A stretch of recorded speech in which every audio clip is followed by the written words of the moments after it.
গণভোট এখন সকলের ঐক্যবদ্ধ একটি সিদ্ধান্ত, কিন্তু এখনো একটু প্যাঁচ খেলার চেষ্টা করতেছে। সেটা হচ্ছে বলছে যে গণভোট এবং জাতীয় ভোট একসাথে হইতে হবে। তো জাতীয় ইলেকশন তো গণভোট আগে হইতে হবে, এই জন্যে গণভোটে অনেক সংস্কার প্রস্তাব আছে, যেটি পাশ হলে জাতীয় নির্বাচনের প্যাটার্ন, নির্বাচনের ধরন, নির্বাচনের আওতা, নির্বাচনের পয়েন্টস অনেক কিছুর পরিবর্তন হয়ে যাবে।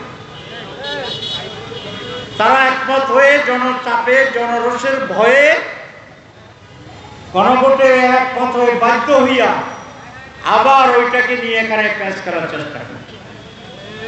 একসাথে যদি গণভোট এবং জাতীয় নির্বাচন হয় তাহলে অনেকগুলো সমস্যা।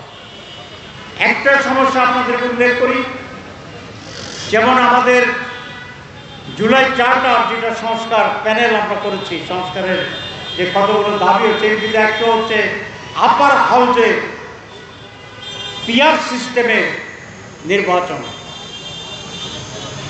জনগণের পিআর, পার্লামেন্ট মেম্বারদের পিআর।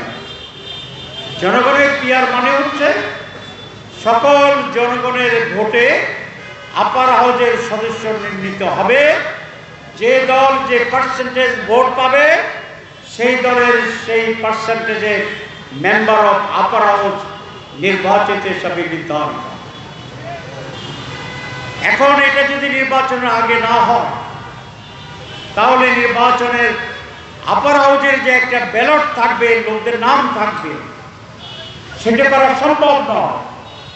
তারা যুক্তি দিচ্ছেন যে পার্লামেন্ট নির্বাচনে যে ভোট হবে, যদি আপার হাউস সেই পার্লামেন্টের পরে অ্যাপ্রুভাল পেয়ে যায় জনগণের, তাহলে সেই হারে আপার হাউসের মেম্বার নির্ধারিত হবে।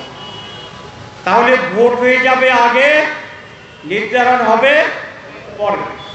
যদি আপার হাউস পাস না করে গণভোটে, তো তাহলে তার আপার হাউস হওয়ার সুযোগই আর থাকলো না। এইরকম একটি জন্মের আগে ভোটটা হবে কি, যে পুরুষ নামে ছেলে নামে এখনো হয় নাই, সায়েন্টিফিক ওয়েতে যেভাবে নির্ণয় করা যায় সেটাও এখনো সময় আসে নাই। এই সময় যদি আপনি ভোট করেন যেটা ছেলে হবে না মেয়ে হবে, এই ভোটটা সঠিক হবে?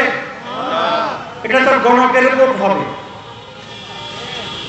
তারা চাচ্ছেন আপার হাউস হবে পরে, ভোট হয়ে যাবে আগে, উদ্ভট টাইপের।